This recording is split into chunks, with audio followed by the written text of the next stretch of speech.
Hello everyone, my name is Claudia Escobedo, Family and Community Partnership Coordinator for the Head Start program. Thank you for joining me, and today we're going to talk about the NCCAA Vertify Head Start program Operational Policies Handbook for Parents and Staff.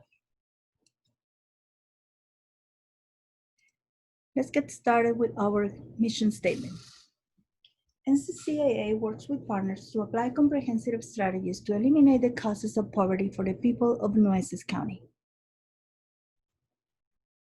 The objectives for today: the participants will identify the NCCAA Vertify Head Start Program Operational Policies Handbook for Parents and Staff, get familiar with the operational policies in the Head Start program, understand the importance of complying with the handbook policies requirements, learn how parents and staff can access the NCCAA Vertify Head Start Program Operational Policies Handbook. All right, let's get to the presentation. What is the NCCAA Vertify Head Start Program Operational Handbook for Parents and Staff? Well, this handbook is a document that contains detailed information on the policies and procedures the program has implemented to ensure compliance with minimum standards and performance standards requirements. The first thing that is important to know is that the Vertify Head Start program is federally funded. That means that our records are audited by the federal government, and it's a federal offense to knowingly submit falsified information for the purpose of eligibility. It is also a federal offense to coach someone on how to become eligible.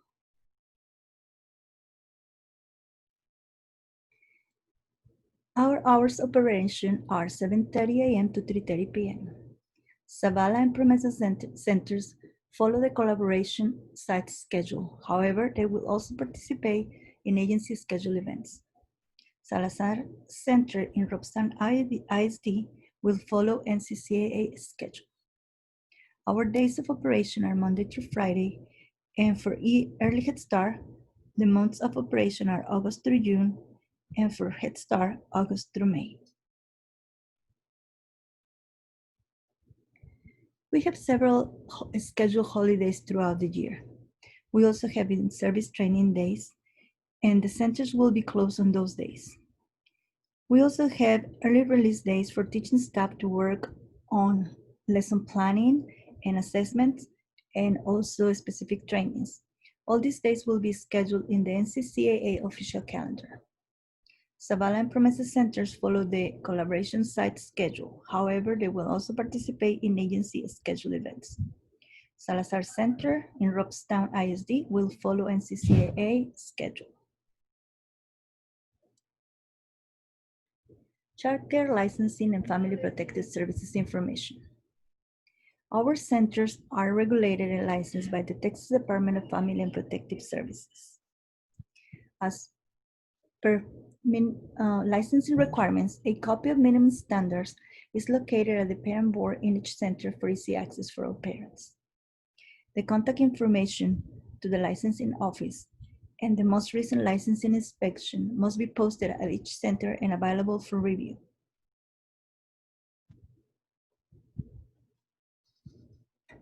Our center-based policies are in place to ensure the safety of our children.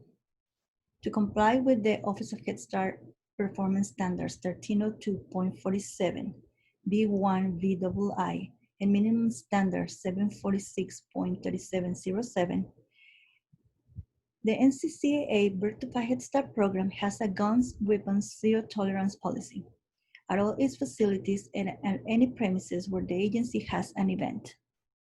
All facilities must be free from firearms or other weapons that are accessible to children.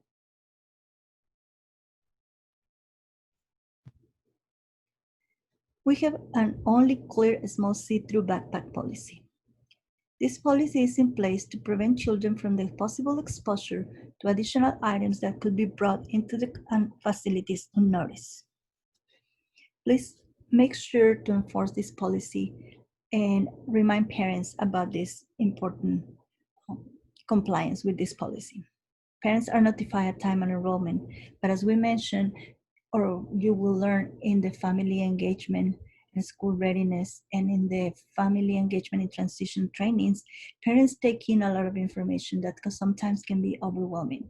So it's important that we remind them and reinforce the policies for them, with them. Other center-based policies include sexual harassment, violence, gang-free zone, breastfeeding, photos, pictures, videos, animal dress code, water play, outdoor, and transportation policies. As per sexual harassment, violence, and gang-free zone, we have a zero tolerance policy. NCCAA Certified Head Start program does not tolerate any type of activity or behavior that threatens the safety of the children, staff, and volunteers at the center. Our breastfeeding policy supports the practice of breastfeeding. Therefore, when moms decide to come and breastfeed their babies at the Early Head Start program, the centers must offer moms a welcoming environment that offers comfort and privacy for this practice. The photos, pictures, or videos of children can be posted at our agency's websites and social media and at any education website or social media only with parents' consent. Our animal policy states that only fish can live in the facilities. The dress code for children encourages parents to dress children according to the weather and provide with shoes that are comfortable but safe at the same time. The dress code policy for staff can be found on the NCCAA Personnel Handbook. Water play and outdoor play policy state that parents are responsible for applying the sunscreen and or insect repellent on their children. Teachers are not allowed to do so. NCCAA does not provide transportation. For more detailed information about these policies, please refer to the handbook.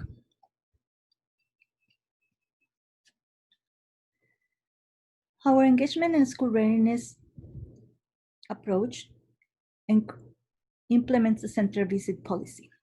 Head Start encourages parents and families to become involved in their children's education, both in and out of the classroom. All Head Start standalone centers and classrooms have an open door policy.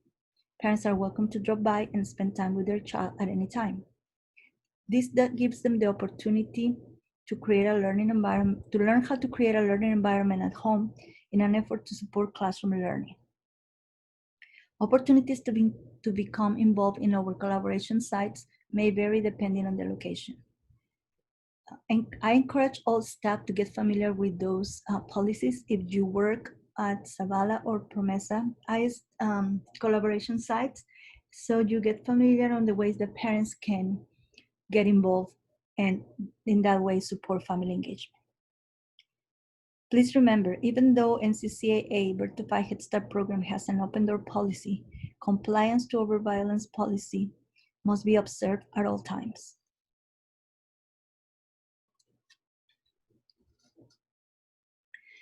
The Head Start approach to school readiness means that children are ready for school, families are ready to support their children's learning, and schools are ready for children. In the Operational Policies Handbook for parents and staff, you will find details about how our program implements the Head Start Early Learning Outcomes Framework. You will also learn about the established school readiness goals and how they are related to the outcome framework.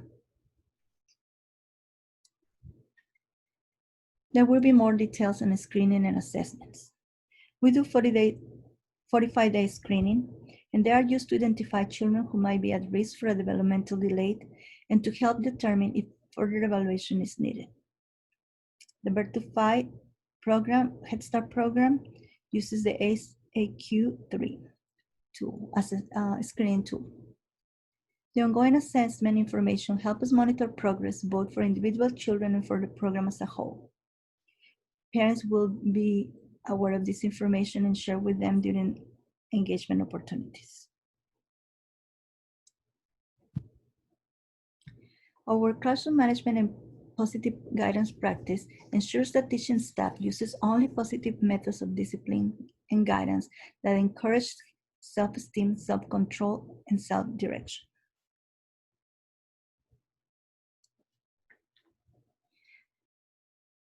As part of the family engagement, we develop partnerships between parents and staff, and this is fundamental to children's current and future success.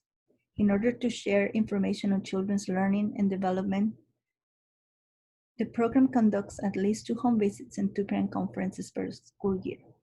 During these events, teaching staff shares children's progress, establish goals with parents, and listens to parents as they are the children's first teachers and work along as they develop goals for the child.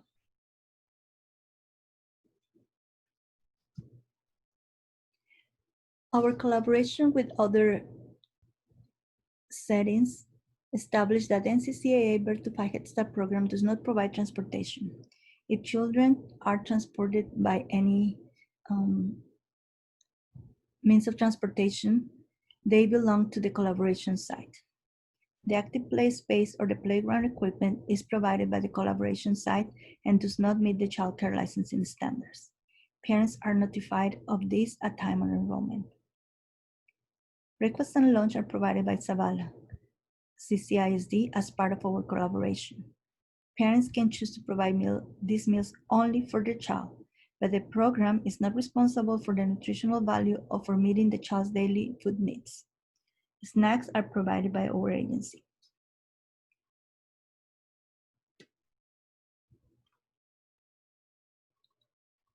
The parent, family, and community engagement outcomes are designed to ensure families develop their full potential in order to support their children's readiness for school.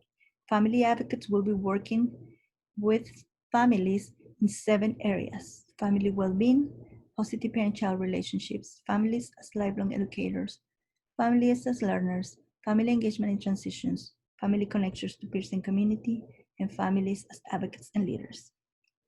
During the family engagement and school readiness training, we will talk about these 7 outcomes more in detail and how it's important that we help families to succeed in order to have the child succeed in school.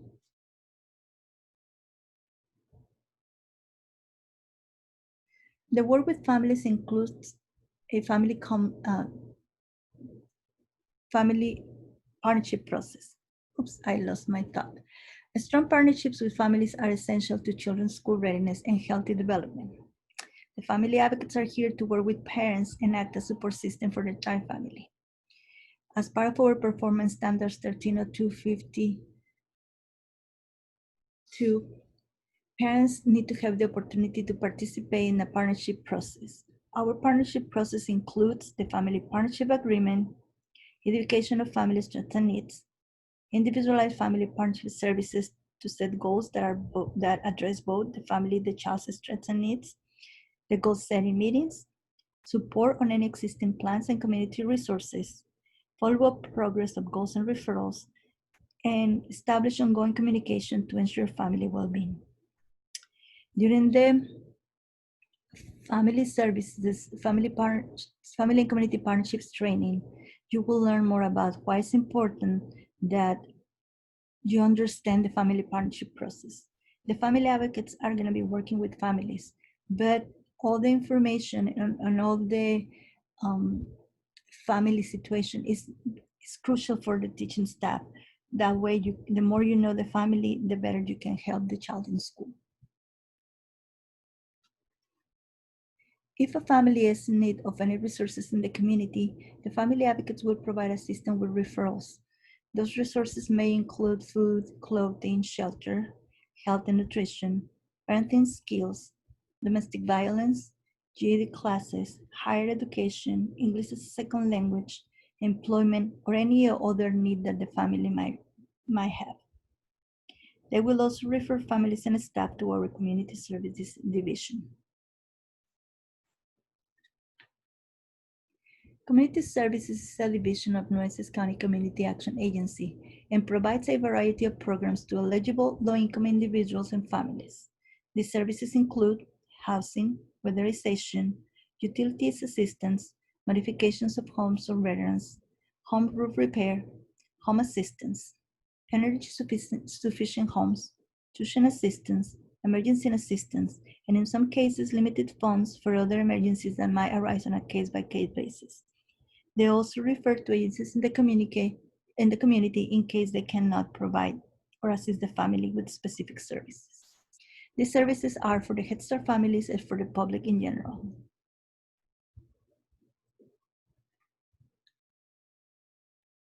Our parent engagement opportunities include parent meetings, like the FACE, Family and Community Engagement Meetings. The FACE meetings are conducted on a monthly basis. They are facilitated by the family advocates. These meetings are designed to give the parents the opportunity to connect with each other, but also to connect with resources in the community.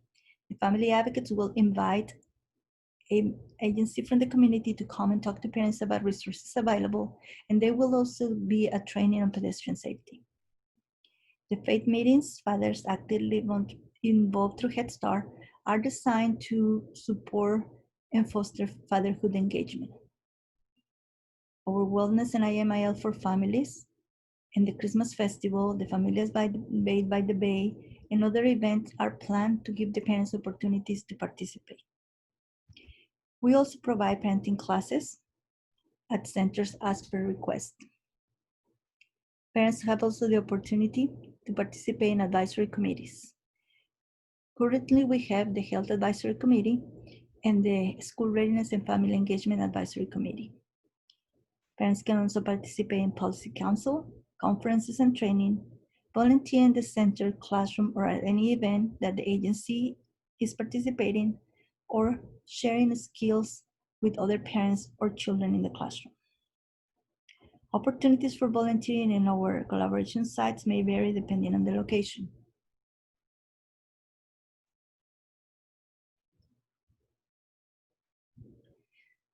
Solicitation of donations. Donations from the community help us to meet our requirement on federal, non-federal match, which we know as in-kind, and Ms. Schott in the in-kind training will talk to you more about this area. But we welcome parents and staff to solicit donations in behalf of Nueces County Community Action Agency Vertify Head Start program. It's important to remember that when soliciting donations, the solicitation of donations letter must be used. This letter can be requested to the site-based manager or family advocate. NCCAA will not accept cash donations. All monetary donations must be made in a form of check, money order, or gift card, and must be made to Nueces County Community Action Agency. Detailed policies and procedures are found in the Operational Policies Handbook for Parents and Staff. Please remember, when we call and solicit donations, that may take time. Most agencies have a timeline and as how donations are done. So by the same token, Nueces County Community Action Agency has also a timeline on how donations are handled. So I just wanna let you know, if you think about soliciting donations or parents are thinking of soliciting donations for a specific event, go ahead and do it, but with plenty of time, because the process is a lengthy process, and we wanna make sure that once that you get the donation, you are able to use the funds in a timely manner. This is the sample of the form, and as you can see, it's very detailed. This is a 3-copy form. The white copy will come back with to the agency with the donation. The yellow copy will remain for the donor, and that's for the records and tax purposes. And the pink copy will be turned into the family advocates for in-kind posting. You'll specify the details, and on the boxes in the middle where it says donation, if it's monetary, you will check that box and put the amount of the monetary donation. If the donation is made on items, then you click that in-kind items box and then put the value of the in-kind. For example, we just got a donation of 350 books that are about $17 each. So I will click in-kind, put a description, 350 books, and the value of the in-kind is a little bit over $6,000. So that would be on the donation in-kind item box. We make notes of if it's for center contribution, for the program contribution, if it's from an individual donor or an organization.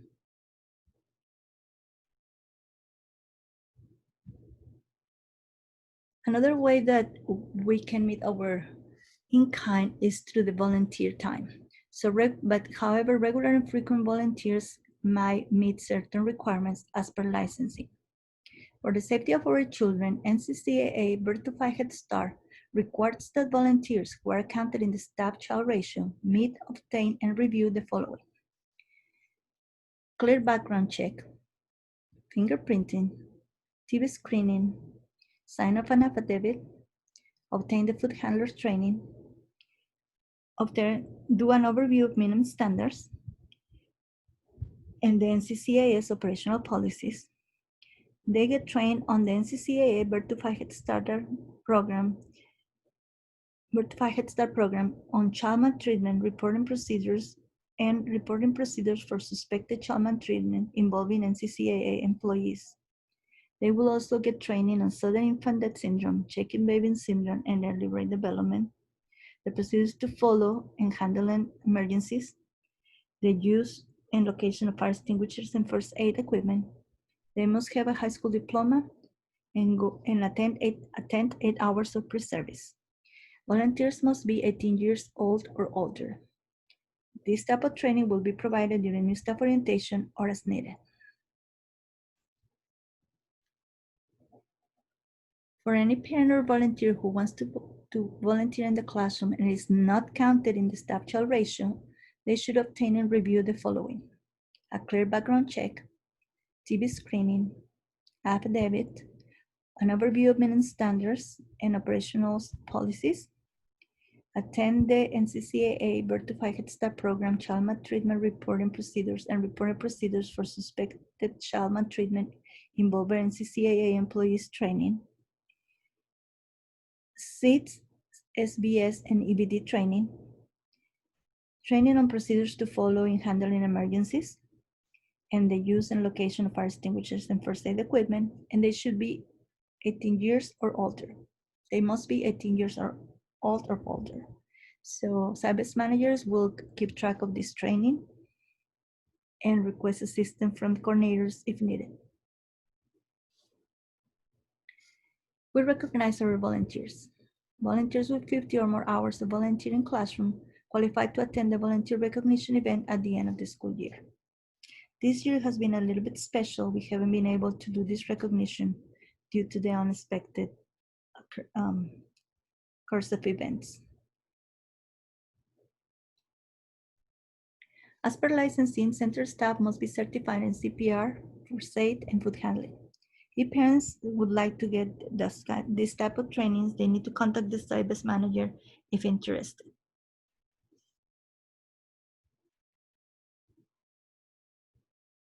Procedures for release of children. All children must be signed in and out upon arrival and departure. Children will be released only to parent, caregiver, or a designated adult. Any adult picking up a child must be 18 years old or older, have a valid picture ID, be listed in the emergency contact. If the parent or primary caregiver or the person picking up the child appears to be under the influence of any substance, the center staff will notify the proper authorities and the child will not be released. If a child is not picked up within 30 minutes after the scheduled pickup time, parent has not contacted you and all emergency contact has been attempted, then the proper authorities will be contacted by the SIBES managers. Please keep in mind, this last policy only applies when there has been no contact at all from the parents, and you cannot contact any emergency contact in the list. If the parent calls, notifies you they are going to be running late, even if it's more than 30 minutes, that means the parent has contacted us and we don't need to call the proper authorities. If this is an emergency, we know life happens and this can be an emergency. If this becomes an issue, then service managers should take the procedures for tardiness implemented and follow those steps. Pedestrian safety. Birth to Five Head Start staff provides pedestrian safety training to children in the classroom as part of the lesson plan, and for parents, this training will be conducted during parent meetings. The issues covered include, but are not limited to, street crossing safety rules, safety walking rules, bike safety rules, car ride safety, and car safety as per heat prevention. We can use videos like the one that is in this link, and parents are encouraged to review these rules with their children on a regular basis. Our emergency protocol states that the service manager or designee will always contact the program director after immediate emergency condition is met. Every center has its own hurricane preparedness plan. We conduct severe weather drills, and we also conduct fire drills. All NCCAA Birth to Five Head Start centers have yearly fire inspections, and all employees receive fire extinguisher training on a yearly basis. In case of center lockdown due to chemical biohazard or alert, doors will remain closed and will not open until all clear has been issued by proper authorities. Our centers can also be in lockdown in the event of violence or criminal activity near the facilities. There is more detailed information in regards of our emergency protocol in the parent and staff handbook. For the security and safety of our children and staff, the majority of our centers have keypad access. If a center do not have a keypad lock, it should remain locked during hours of operation. Centers in the collaboration side will follow the collaboration side's security safety procedures. For the safety of all children, we as staff do not share access codes. We also ask parents not to share access codes with other family members.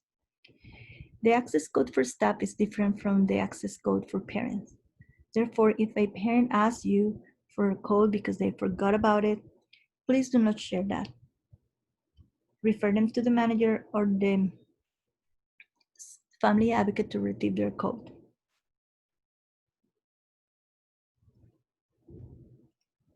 Illness and exclusion criteria. Children may not be able to attend class when they are ill. Children stay at home when they have the following: uncontrolled diarrhea, 2 episodes of vomiting or underarm fever of 100 and 100.1, yellowish skin or eyes, pink eye, unusual spots or rashes, infected skin patches, severe itching of body or scalp, open sores, head lice, blisters, ringworm, or other communicable diseases. A child who appears ill will not be admitted to the center unless approved by a service manager or health staff. The NCCAA Birth to Five Head Start program requires that the hair be free of nits and bugs to prevent the spread of head lice to the entire class.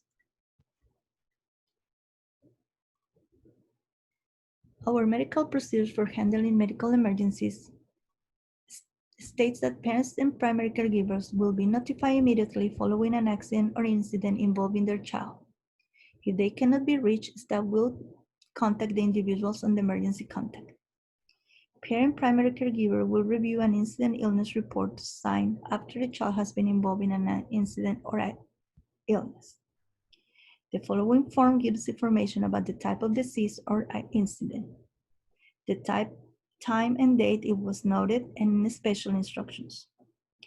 Parents and guardians may receive informational handouts if applicable. A parent advisory will be issued within 24 hours of an outbreak of a communicable disease or a serious incident that could be unsafe to the children. Procedures for dispensing medications. Parent primary caregiver must sign an authorization for dispensing medication form.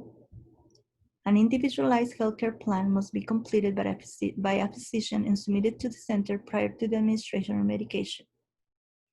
Medication levels must match the IHCP. Expired medication will not be administered and will be returned to a parent. Refer to Handbook for parent and staff for detailed procedures. You can also refer to the health manual.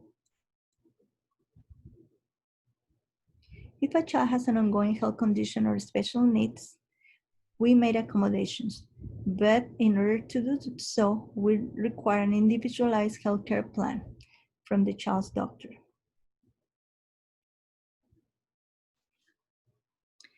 Why do we have to continually ask for updated medication information? Well, the medical documentation that the health component requests from our families is to ensure that the agency is in compliance with our performance standards, 1302.41b1 and 1302.42b1i. These performance standards state that we must make sure that children are healthy and up to date on all the tests and preventive care, and also assist families that may not have a home doctor or insurance. So this is the reason that we constantly ask parents to bring updated medication to comply with the standards. Immunization and screening requirements. Our immunization policy requires all children be up to date with immunizations and enrollment and during the year. We also have the TB questionnaire, less risk questionnaire, infant hearing and vision questionnaire, vision, hearing, speech, anemia, and lead screenings.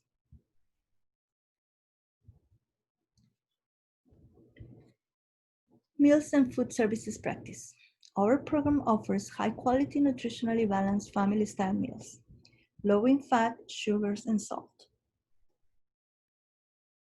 Mealtime offers the teachers the opportunity to model appropriate behavior, self-sufficiency, and good manners.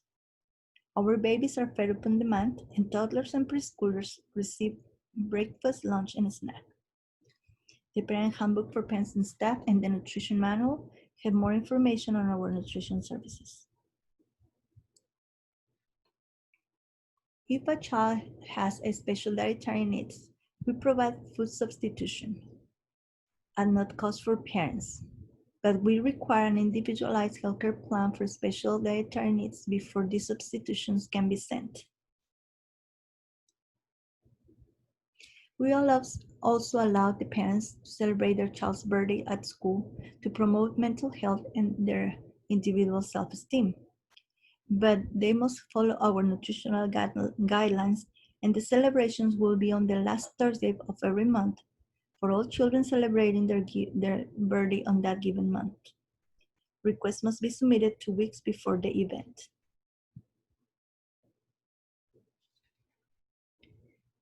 In our holiday celebrations, we allow goodie bags. They might include fresh fruit, individually wrapped crackers and cheese, animal crackers, and party favors. Please be aware of this being age appropriate as they may present a choking hazard, and all items must be approved get an approval from the nutrition department. Candy is not allowed, and goodie bags are only permitted for Valentine's, Halloween, Christmas, and Easter Day. Pizza, chicken nuggets, and ice cream will be allowed only for end of the year celebration after a snack. All foods must be approved by the food service specialist or nutrition coordinator. And all celebrations will be served after a snack. All approved celebrations will be served after a snack and will be served the last 20 minutes of each class time. Our mental health component is concerned about the state of well-being. The object of Birth-to-Five Head Start mental health service is to focus on building healthy relationships among children, families, and staff. We have an initial assessment that parents and staff conduct on all children utilizing the SAQ-SE2 screening tool. The result of this screening will determine the child's social emotional needs and will be shared with the families. Our ongoing development assessment will be conducted on all children to further determine each child's social emotional progress and individualization. Anytime that a child's behavior is of concern in the classroom or at home, a staffing may be called to meet with parents and staff discuss any strategies and develop a plan to serve the child needs.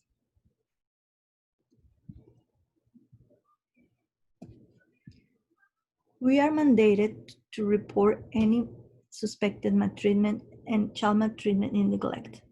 Failure to do so is a Class B misdemeanor and is punishable by a $2,000 fine and/or 180 days in jail. We must report.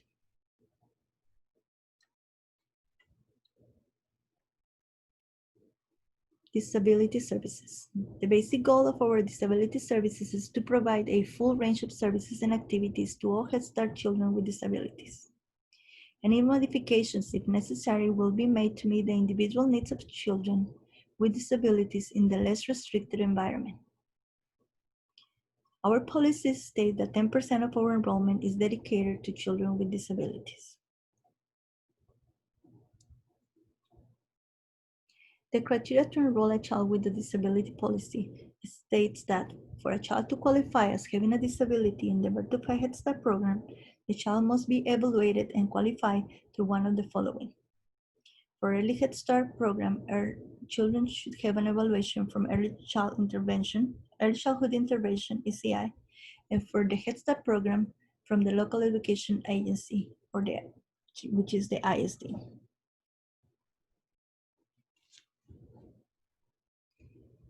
To ensure the safety of the children, all staff, substitute staff, and volunteers at NCCAA Birth-to-Five Head Start program follow the safe sleep recommendations of the American Academy of Pediatrics and the Consumer Product Safety Commission to reduce the risk of sudden infant death syndrome, sudden unexpected infant death syndrome. At time of enrollment, parents are informed of our policy and have the opportunity to revise and sign the Safe Sleep Policy form.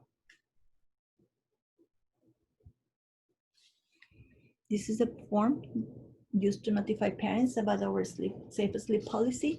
Parents and staff sign it, stating that they are aware of this policy.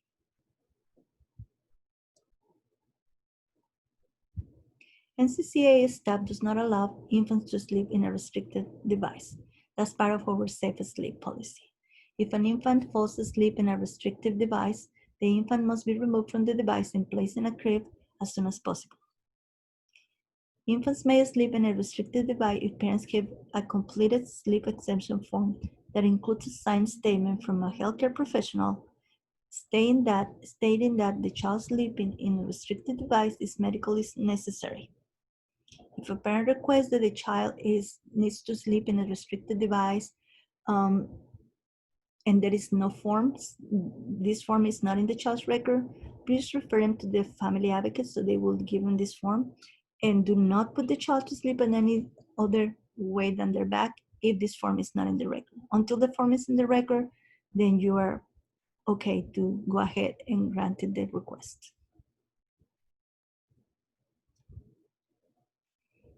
First day of school. Toddlers and Head Start children are allowed to bring a small blanket or beach towel for nap time or rest time. We do not allow pillows on any program due to health and safety regulations.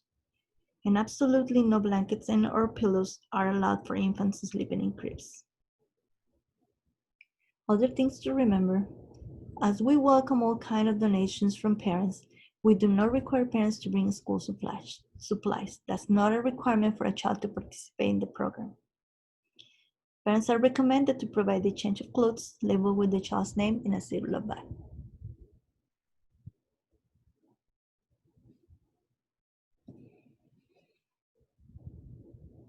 Our attendance practices and attendance and target policy follows the next guidelines. Children must be dropped off and picked up based on the hours of service they have been approved for. Parents must notify staff if their child will be absent. Parents must notify the teacher if their child will arrive after 8:30 in the morning or after their pick-up time in the afternoon. Children dropped off after 8:30 a.m. are considered tardy, and a tardy notice will be issued. Please teach your staff. If you are going to give parents a tardy notice when they arrive late, do it from the very first time they arrive late. Don't give them a couple of times before you give the notice. That will only create conflict, and parents will be upset. They are notified about this policy of time on enrollment. So let's implement our policies from the beginning across the board. And refer to Parent Handbook for detailed information on the attendance policy. You can also refer to the ERC manual.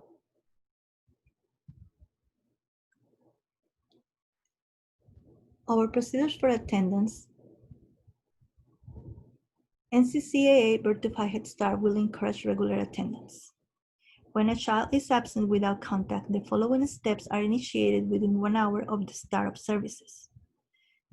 The first and second day, the classroom staff will notify the family advocate or service manager so they can contact the family to ensure the family is doing well and the child is safe. By the third day, the family advocate or service manager will make a home visit to assess the family situation and provide any necessary referrals. If the family is not at home, they will leave a door hanger notice. The reason for the home visit is to assess the situation, provide referrals, but also assist families to ensure child safety and resume attendance to the classroom. We promote attendance as it's a good sign for school success. When preschoolers attend school regularly, they build skills and develop good habits for showing up on time. Those habits are going to reflect as they grow up into adults.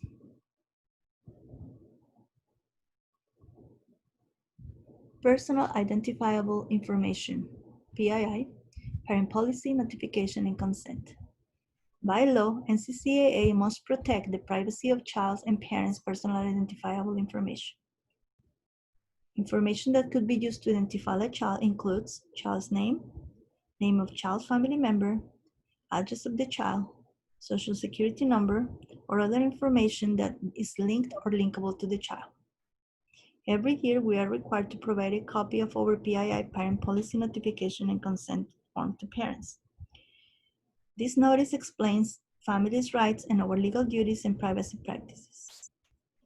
Please get familiar with this policy and as the regulations in regards of what you can be posted in the classroom, in the hallways, and at the center. We take our obligation to protect the privacy of children's PII data very seriously.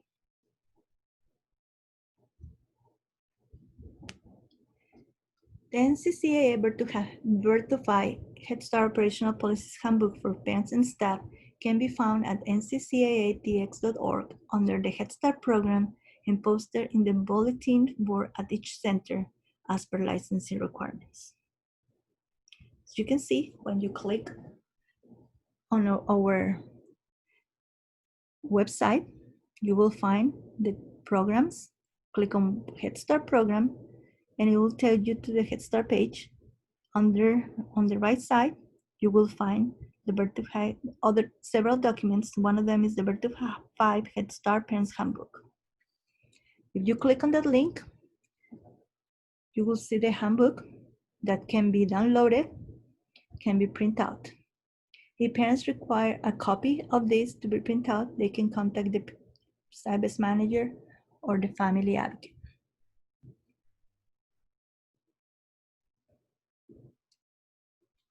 All right, let's do the agenda. The NCCAA Vertify Head Start Program Operational Policies Handbook for Parents and Staff contains detailed information on the policies and procedures the program has implemented to ensure compliance with minimum standards and performance standard requirements. True. It is a federal offense to knowingly submit falsified information for the purpose of eligibility or coach someone on how to become eligible. True. In compliance with Office of Head Start Performance Standards 130247, B1 VII, and minimum standards 746.3707 to ensure the safety of our children, NCCAA Birth to 5 Head Start program has a guns, weapons, zero tolerance policy. True. To prevent children from the possible exposure to additional items that could be brought into the facilities unnoticed, NCCAA Birth to 5 Head Start program has an only clear small see-through backpack policy. True. When a child is absent without contact, attendance procedures are initiated within 1 hour of the start of services. True. NCCAA Birth to 5 Head Start program operational policies for parents and staff can be found at nccaatx.org under the Head Start program section. Parents can request a printed copy to the service manager or family advocate. True. Thank you so much for listening. I appreciate your time, and I hope this information is good. If you have any questions, my email address is right there. Managers email me with the questions from staff. I'd be more than glad to answer. And as soon as safe to do so, I will be also glad to be at your site and do any specific training that you may need. Thank you so much. Have a blessed day.